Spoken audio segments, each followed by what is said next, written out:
Please, don't try anything that you're about to see at home. We have experts to keep us safe. We shouldn't have to say it, but just don't do it.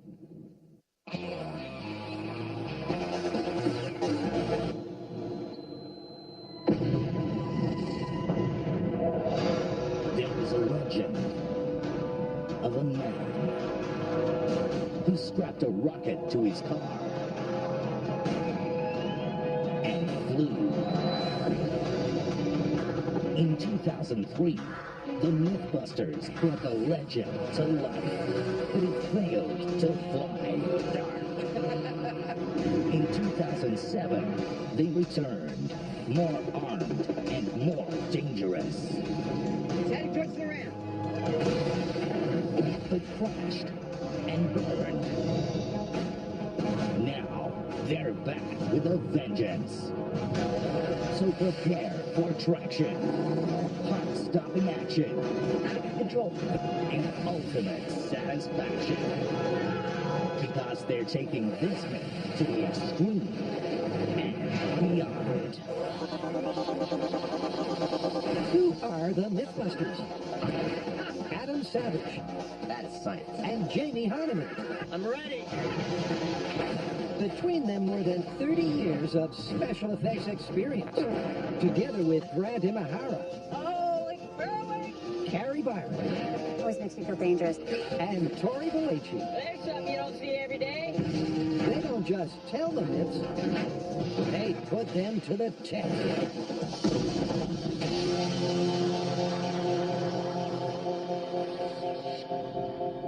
Hey there, after 10 years and 200 episodes, we are finally go for launch. With the myth that launched the legend. Exactly, to celebrate MythBusters' 10th anniversary of being on the air, we are finally going to tackle once and for all the one that got away. Rockets and cars.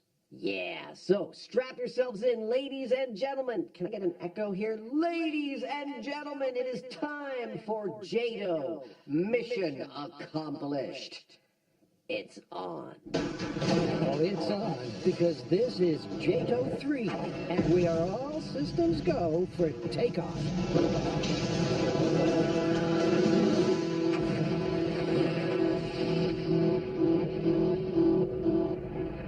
It's the urban legend that began the busting. Supposedly, an airman strapped a jet-assisted takeoff unit to his Impala and rocketed across the desert at 350 miles per hour. But when he hit a bump, his car took to the air and soared for over a mile until a cliff brought his journey to an abrupt end. But did this jet-assisted joyride really take wing? The MythBusters are joining forces to close the case once and for all. All right, JATO 3, mission accomplished. What is the plan? Okay, here it is. We do 2 launches. The first one is the original myth as stated. We get a Chevy Impala, strap a reliable set of rockets to it, light them up, and aim them towards a bump in the road. And see whether it takes off or not. Exactly. And if we don't get that, we up the rocket power and add a ramp. Well, you know, first off, we need a couple of these things. A couple of Chevy Impalas with remote control, Grant. Sounds good to me. We are also going to need a safe place from which to steer them, like a mobile command bunker. Like a MythBusters tank. Exactly. This is going to be insane. Yes, it is. And for Destination Insanity, the first element of this rocket rodeo is to chase up a Chevy. In the testing of this story, we have already utterly destroyed 2 Chevy Impalas. In this very episode, we're destroying 2 more. And this one is the most beautiful of the lot. Hands down, this car, somebody loved this car. From the paint job to the red wheels to the cherry white and red leather interior and the custom wooden console, this thing is magnificent with all sorts of attachments like this. Check it out. Yeah. It almost makes you sad to destroy it. Almost. Almost. But the rockets have to go somewhere. And back at the shop, it's time to unpimp this ride. Yep, the car is stripped bare. And then Adam brings out his favorite friend.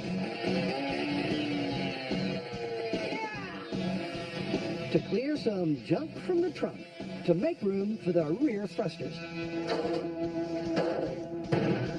Wow! What the hell? There we go. That was awesomely difficult.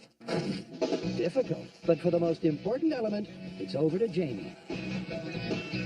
We're going to mount 5 2,000-pound thrust rockets on the back of this car, which means I'm going to have to build a really reinforced mounting system. Why? Well, one of our biggest concerns is that a rocket might become detached from the car after ignition, and that effectively means it would become a missile, and we don't want that. It's a rocket, man. So to keep everybody safe, we're triangulating this rocket pocket to as many points on the chassis as we can. Hopefully that'll keep everything where it's supposed to be. That's one rocket car mod complete, and emotions are running high. Gotta say, seeing the car in the shop like that, a little emotional. Really? Well, 10 years ago, when we set an Impala up like this for the exact same stunt, we didn't know what was ahead of us. I mean, it's a good man getting a little choked up. You done? Yeah. Good, because we got to get this puppy over to Grant so he can RC it. All right. So the Impala rolls out of one shop and into the next, This is what you call a classic. where Dr. RC is waiting to give the patient its treatment. So our classic car is now ready for the radio-controlled treatment, and that is going to include steering, throttle, brake, emergency kill, and something special to switch into neutral just after the rocket's fired. That's what it's got to do. And not only is that a huge task, it also comes with some huge stakes. Believe me, this project, there's a lot of pressure here. It's got to track perfectly straight. It's got to be rock solid. It's got to stop on a dime if anything goes wrong. But if everything goes right, it's got to keep going no matter what. It's going to be a big job, but I think I'm up to the task. So phase 2, the mobile command bunker, can begin. Ladies and gentlemen, what I have here is a followed vehicle that Jamie and Adam are going to be driving as they go after the JATO rocket car. What we need to do is build some kind of structure around the cab that will give them maximum protection if something goes wrong. To do that, we're welding a steel cage all the way around the cab. Then we're attaching polycarbonate blast shields all the way around that. Now imagine Jamie and Adam moving down the desert, radio controlling a rocket car from inside this post-apocalyptic sci-fi looking beast. This is going to be awesome. Indeed. So the steel frame is cut, Am I the only one that has the theme A-Team going through my head right now? welded together, hoisted into position, and attached to the truck, which is just what the Heinemann ordered. Is that beefy enough for you? I think that's going to do it. I mean, you know, it's your life on the line. You guys are going to be in there driving. So we want to make it as beefy as possible. Well, thank you. We don't want you to get hurt, big guy. Don't touch me. Sorry. Jamie's happy. So the frame is finished, and even the rain doesn't ruin this parade. You're probably asking yourself, how are they going to be able to get into the cab? That's probably the coolest part about this whole thing.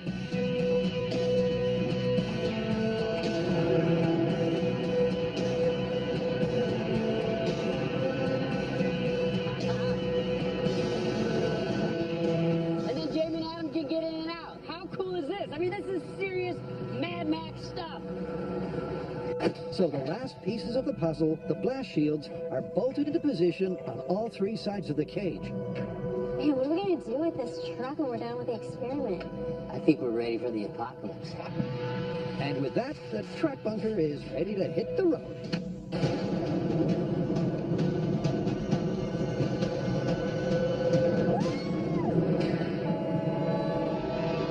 Meanwhile, next door, Grant has finally finished remote controlling the Impala. Okay, so this car is ready to go with all of its radio control. But you know what? It hasn't been tested all together as a system yet.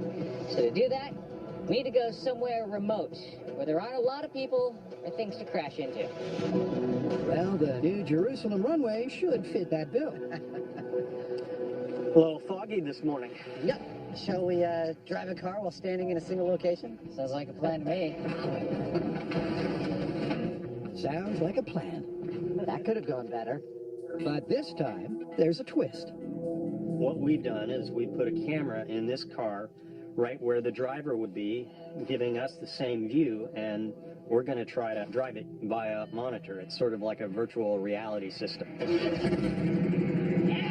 Yep, and once the motor is running, We're on. Excellent. with only the monitor for reference, And here we go. Grant takes the Impala for a spin. It's moving. Because After a ginger start, Look at that. it's clear that Grant's years of GTA have paid off. Line it up on the white line. Oh, hey. Oh, you're trying to miss the camera. Yeah, that's what I'm trying to do. Nice. Oh. And the virtual remote control system is also ahead of the curve. You stop, and brakes on. So that was a successful test. The car starts, that it drives, that it stops, that it steers, kind of. As a bonus, we can switch it into neutral when we have to, and kill it if anything goes awry. That is a very promising systems check. Yeah, not a bad start. a few tweaks here and there, and we'll be good to go. Well, let's head to the desert. Coming up, it's the return of the Jato.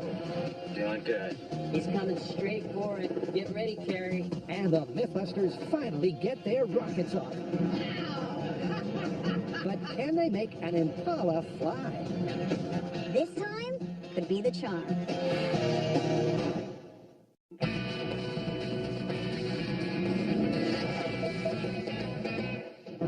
In this urban legend, a speed freak strapped a rocket to his car, hit a bump, and flew through the air for over a mile until a cliff brought his sky ride to an end. It's the very first one that got away. And despite 2 previous attempts, this myth has remained unanswered. So now, the MythBusters are back in the Mojave to put it to rest once and for all. Good day for rockets and mayhem. Well, this is it. I know it looks like I'm standing in the middle of nowhere, but in point of fact, I'm standing on the Cuttyback Dry Lake bed in the Mojave Desert. 5 miles long, 2 miles wide. This is where the first episode of MythBusters we ever shot 10 years ago reaches its natural conclusion. This is where our rocket car, our Chevy Impala, hopefully will finally catch some air. So, all that's left is to attach the rockets to the car and go for it, right? Well, actually, no.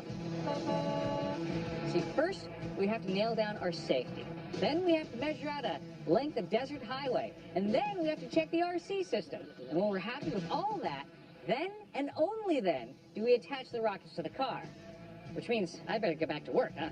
There's a lot to do, but as always, it's safety first. Now, once these rockets go off, this car is going to turn into a 5,000-pound missile.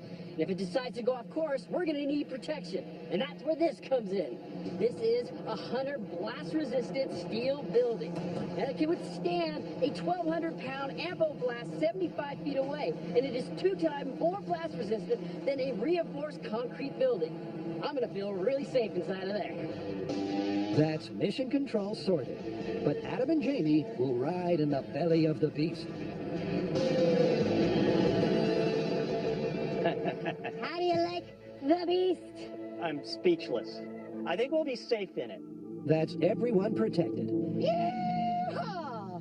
So next up is that highway to the danger zone. So the myth is that our driver hit this bump on the side of the road and got airborne. Now, the side of the road, it's not a huge bump. It's just about a speed bump. So we're going to make this little berm, this little bump, out of these 50-pound sandbags. Actually, in line of 50-pound sandbags, about 50 feet long. Oh, crap. This one's leaky. It's ironic. It's like we're getting ready for a flood in the desert. For visibility, it's back to black for the burn. While Adam is fashioning the guideline. Well, they told me I'd be working on the runway, so I put together something a little special. In fact, this is one of our white stripes. We're going to lay them out for about 300 feet right down the center line, and these will be what we will use to aim the car towards ground zero. Perfect. Nailed it. And with the fast lane set, Jamie's bumper to bumper on the car. This may look like a heck of a bumper, but that's not actually what it's here for. It's here for its weight, because we need the car to fly like a rocket. And to do that, it's crucial that we have proper balance. In rockets, you need to have the center of gravity forward of the geometrical center. And so, since we've added a lot of weight in the back, because our rockets are actually quite heavy, we need to add a bunch of extra weight on the front of the car. And hopefully we'll bring that center of gravity forward enough to do the job. Yep, and with the bumper on the front, the rockets are carefully loaded onto the back. Does this look as dangerous as it feels? Is that a rocket in your pocket, or are you just happy to see me? Yes. But for safety, they won't be wired to ignite until launch. Okay, that's it. And speaking of ignition, time to check the Cobra firing system. The rockets are in, but more importantly, the ignition system is in. Now, this is critical because this is where everything could go horribly wrong. This is ignition test in 3, 2, 1. That's awesome! It's awesome. And with the car dressed for success, Adam's getting excited. For me, the most intensely rewarding thing about doing this story now is thinking about the last 10 years and how far we've come. I look at the very first rocket car story, the first story we shot, the first story that aired 10 years ago, and we were so green. We knew so much less than we know now. Yeehaw! And it really feels rewarding to be back out in the desert, putting the final nail in the coffin of this story, hopefully, and putting it to rest once and for all. It feels great. The next check to make is the remote control. And for that, Grant's reinvented the steering wheel. Everybody clear! They're going to be using these controls, which include gas, steering, brakes, and of course, the kill switch. All this is going to put Jamie as close as he can be, while still being safe, to being in the driver's seat. Yep, and now to put them into the beast. And with the controls in situ, I'm ready. inside the beast, Adam and Jamie prepare for a static range test. Okay, I need to do step on the brake. That is so cool. Car going into drive. Okay, chocks away. Okay, Jamie, it's under your control.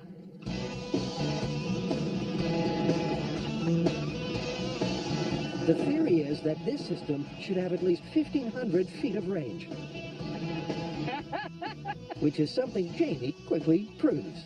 You're at 1,500 feet. That's fantastic. You still have control? Yeah. Excellent. First test couldn't have gone better. I was able to steer perfectly, stop perfectly. I had good acceleration. Everything's working like a charm. Working like a charm. But now, to add another layer of complexity. In this test, both the white car and our truck will be moving so that we can make sure we are within radio range as long as possible. So this time, both Mythbusters are in the driver's seat. Jamie for the Beast, and Adam the Impala. And with the shields down, they hit the gas. In 3, 2, 1, go!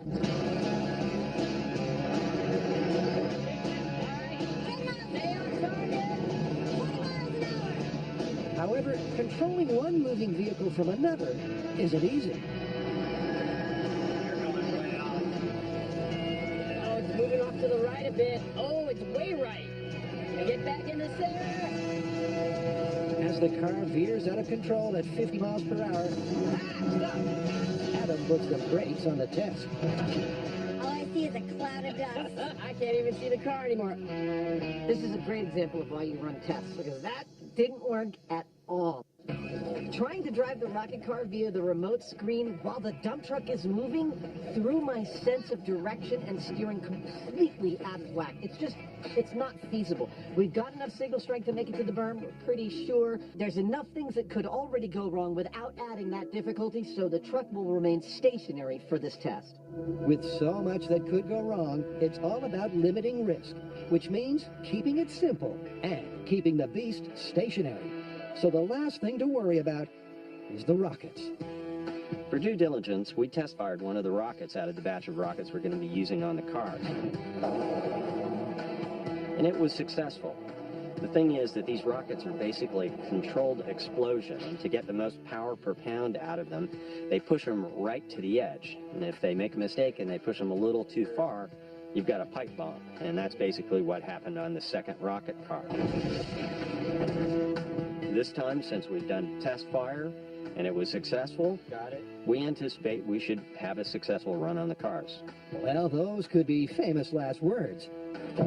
But with the equivalent force of a JATO wired for action, It's going to be awesome. this little Impala is packing heat. In plain talk, 10,000 pounds of thrust is 4,500 horsepower. That's a lot of go fast. A lot of go fast. And with the rockets locked, loaded, and live, the countdown can begin. All right, this is it. 10 years in the making, from the very first episode of MythBusters. And here is how our test is gonna work. Adam and I will be driving the rocket car from inside this thing right here, which we call the Beast. It's our mobile bunker. Tori Grant and I will be here in the command center, monitoring the car getting up to speed. When it hits its mark, I'll hit this button. And then, 1 second later, the rockets will ignite, and that rocket car will go racing straight into the berm. And if all of that works absolutely perfectly and this myth is true, we should find this car converted into nothing but a hunk of metal embedded in that mountain over there. So at T-minus 40 seconds, it's chalks away. Okay, the rockets are armed. We are on our way. And then finally, it's all over to Adam. All right, all systems are ready. You ready? I'm ready. I swear my heart's beating like 100 times a second. Here we go. Carrie, are you ready on the button? Ready. Tori, are all the cameras rolling? We are ready here in the bunker. All right, let's do this. Here we go, ladies and gentlemen. Rocket car, JATO, mission accomplished in 3, 2, 1. Break off. Here we go.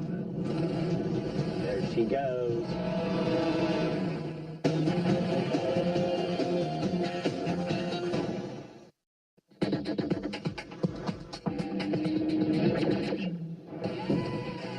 Since the beginning of MythBusters in 2003, the team has put over 850 myths to the test. But one legend has long eluded them. And now, after a decade, they're back for the ultimate conclusion. Yes, ladies and gentlemen, start your rocket engines. Because this is JATO 3.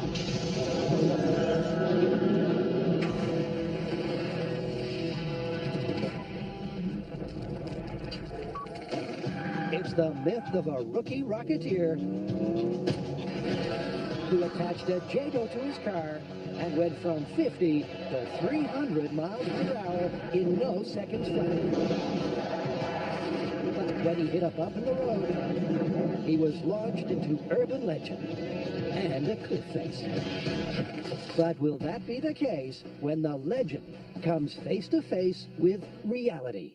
There's so many things that could go wrong right now that I'm not really concerned whether or not this car's going to fly. I just want to make sure it drives straight, the rockets go off at the right time, and it hits the berm. Is it going to fly? I don't know. But if it doesn't, it's not for a lack of trying. Arming. Indeed. And with the rockets armed, the car primed, and the team hunkered in their bunkers, I swear my heart's beating like 100 times a second. after a decade of myth-busting and 2 failed attempts, the myth comes down to this. Will the Impala finally take flight? Or will it go down in flames and MythBusters history? Rocket car towards the berm. 5 rockets in 3, 2, 1. We are starting off. Break us off. There she goes. Okay, the car is rolling. Doing good. Yeah. Perfect. It's hearts and mouths time 25. as Adam slowly accelerates the car up to 50 miles per hour. You're drifting. Straighten it out. Yeah. And back on the center line, 37.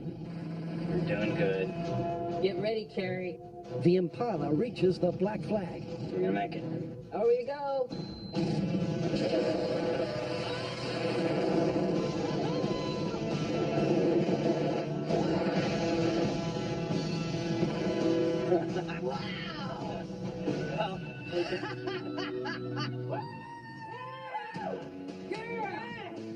saw sky. I saw sky just for a second. Woo! They got airborne. That was amazing. Wow. That was insane. 1 second the car was there, and the next second it was gone. On ignition, the Impala rocketed to 200 miles per hour, barreled over the berm, careened out of control, and twisted through the air,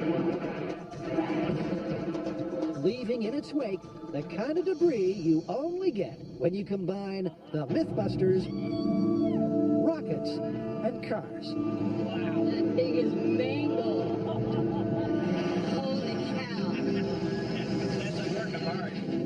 Yep, this is what happens between a rocket and a hard place. See it, but I don't believe it. Oh my God, the front end is completely smashed. That is cool looking. Did it even catch air? I saw it clear about 20 feet or so. It was quite a ways after the berm, but who knows what it was doing. It was just going nuts. But it was nothing like the Myth. No, it was far more out of control. Far more out of control, because one thing is for sure, that Impala certainly didn't make the Mile High Club. Rockets! Look at that. And then, oh, you know what? The wheel went under, it went sideways, it flipped end over end, and wow! That thing got torn up. Beautiful. That might be my favorite high-speed shot I've ever seen. That was gorgeous. And I love that it lands on its base. Oh, and there goes the tire. It's rocketed to #1 for Adam. And for Carrie, it was one heck of a nail-biter. This is one of the most nerve-wracking experiences of my life. The car starts to move. It's kicking up dirt like crazy. It's moving faster and faster. It's getting closer to the mark. My hand is shaking above the ignition button. I'm waiting. The car approaches the black marker. It crosses. I push the button, and then the longest second of my life begins. There's a lag time, but my heart doesn't know that. I stop breathing. The butterflies are puking in my stomach, and then whoosh, rockets ignite. The car screams towards the berm, goes over, and then starts to veer to the left, and then end over end, engines, wheels, carnage. Great experiment. And although we didn't see a car fly, you can't say they didn't try. Well, what can you say? We're not rocket scientists. I do want to point out, though, that the only thing that survived this whole thing was what I built and things that were attached to what I built. It's still here. The rocket pocket and the truss. Heck, the whole engine fell off. The whole front of the car fell off. I think it's pretty clear. What we have here is a case of MythBusters. We just have to find the culprits. So as the sun sets on the wreckage, those culprits can close the case. So do you guys want to call the myth 10 years later? I think we can definitively say that the original rocket car myth, once and for all, totally busted. Is this the part of the story where we get to replicate the results? Let's do it.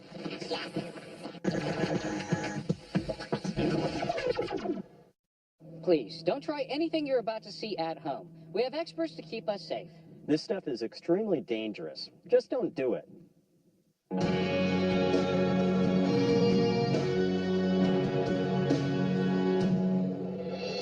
As the sun rises here on the Mojave Desert, allow me to welcome you back to JATO Mission Accomplished. 10 years ago, on our very first ever episode of MythBusters, we replicated a famous urban legend by strapping a rocket to a car, and it did this.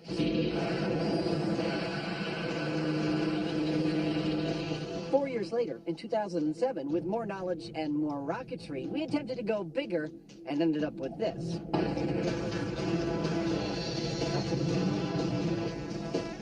Or not. Clearly clearly we still had work to do. So, earlier on in this very episode, we replicated precisely all the circumstances of the original myth, and we ended up with this. Here's how it looked.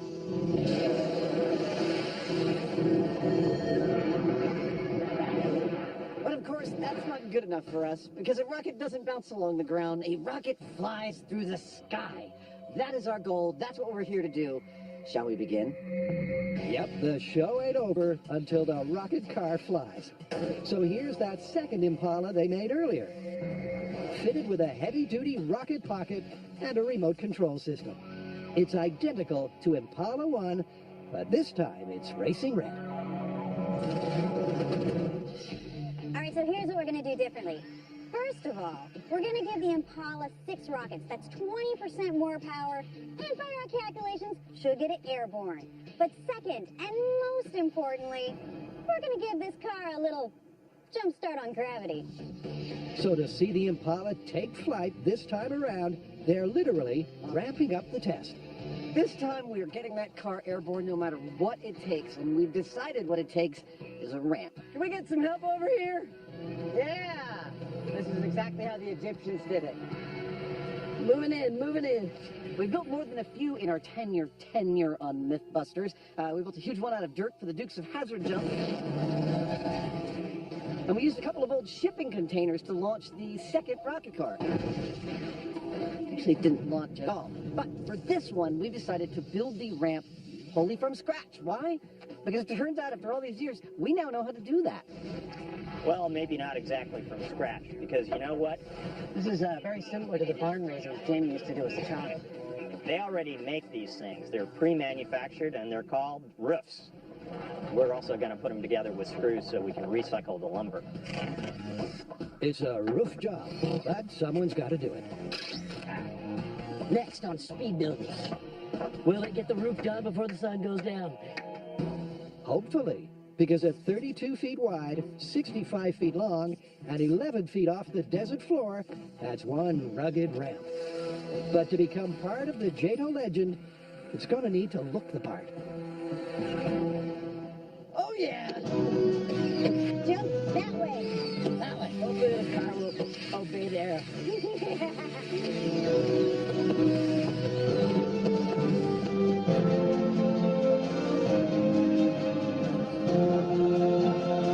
Uh-oh. I see a problem. There she blows. 1,100 feet of white line fever ending in what is undoubtedly the most beautiful ramp we have ever made on this show. And it's only ever going to get one set of tire tracks. Only one set, courtesy of Big Red, which is ready and raring for a quick systems check. Okay, Jamie, go ahead. Brake is off. Nice acceleration, nice and smooth. Yes, that was so straight. He's got it. I'm stopping. Woo! Just add rockets. Good job. The launch pad, the car, and its new pilot, the Heinemann, are good to go. So now to add that explosive payload, the rockets. This time, we're using 6 rockets. That's 12,000 pounds of thrust.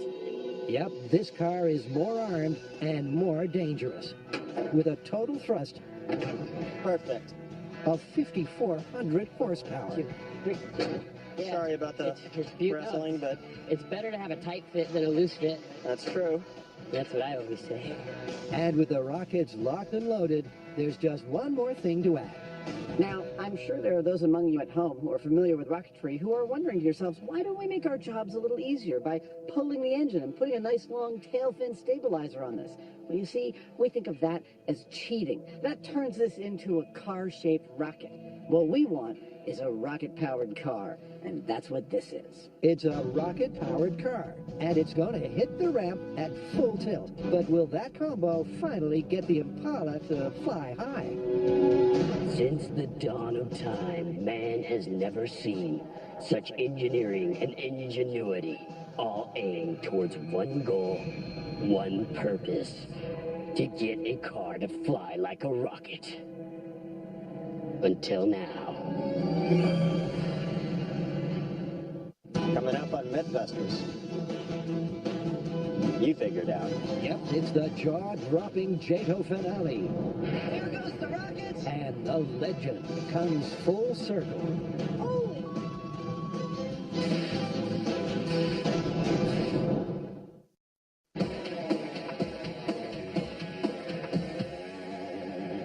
The story went that an airman strapped a JATO to his car, rocketed across the desert, hit a bump, and soared for over a mile. But that fatal flight is busted. So we tested the myth exactly the way it was described, yet we could not get the rocket car to fly. So now we are back for my favorite part, which is replicating the results, or at least giving it everything we got. Everything, because they've pimped the Impala with 12,000 pounds of thrust. And they're taking the high road. Now, our calculations say that a ramp height of 11 feet is ideal for giving us the best possible chance of getting flight. Now, if the rockets do their job, we have a projected distance of at least a mile. That's the theory, but after 10 years of myth-busting, Adam's not quite convinced. Jamie and I expect our car to hit the base of our ramp at 88 miles per hour, but the rockets will still be reaching their full power. We expect it to probably leave the ramp going 200 miles per hour. I'm predicting at least 700 or 800 feet. I don't think it's going to go a mile. I don't think it's going to go 3.5 miles. I'm saying 700 or 800 feet. And that's if it even makes it up the ramp, because rockets can be anything but predictable.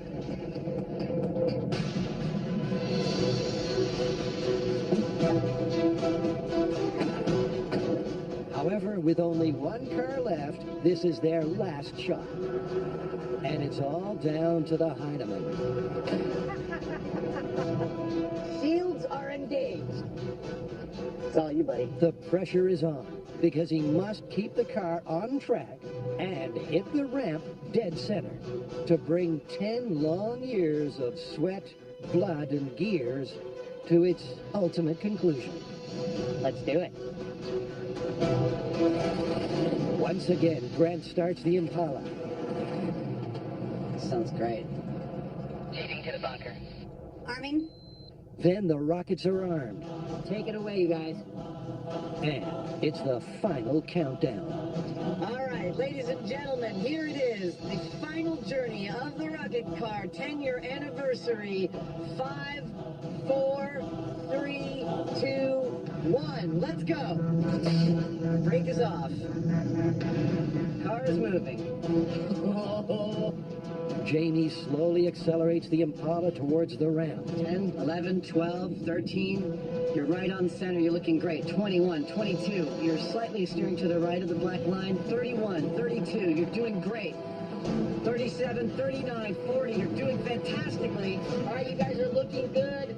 Center up. He's gonna hit. There goes the rocket.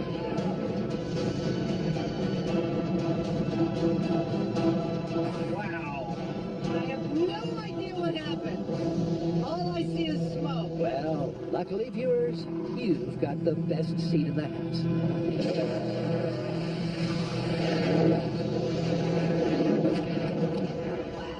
That was intense. Because it's clear that the rocket car finally flew.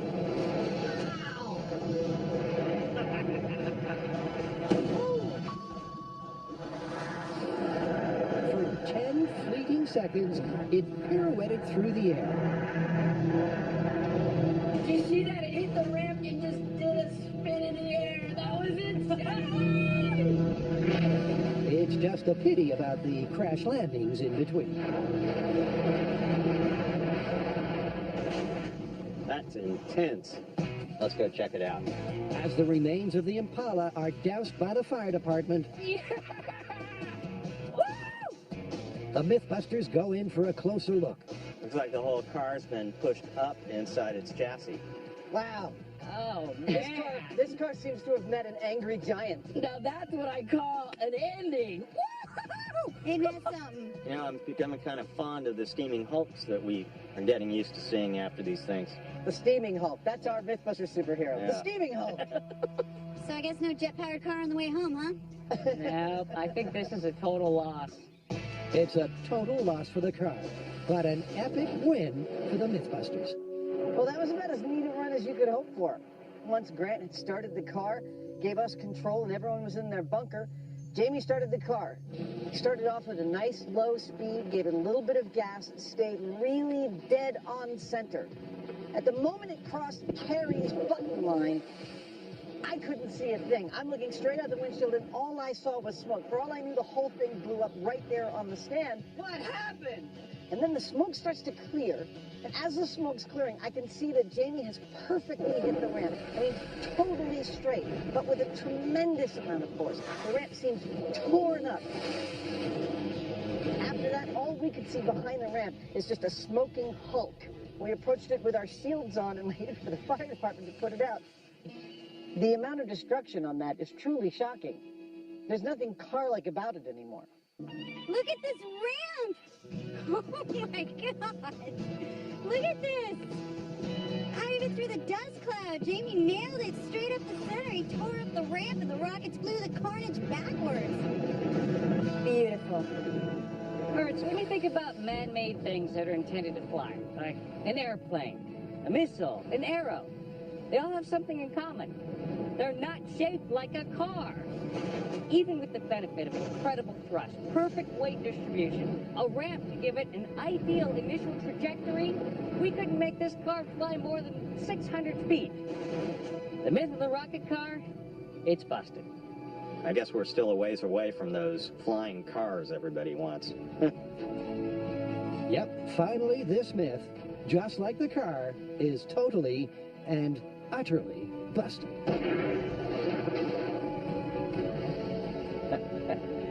Well, I think our work here is done. I think so.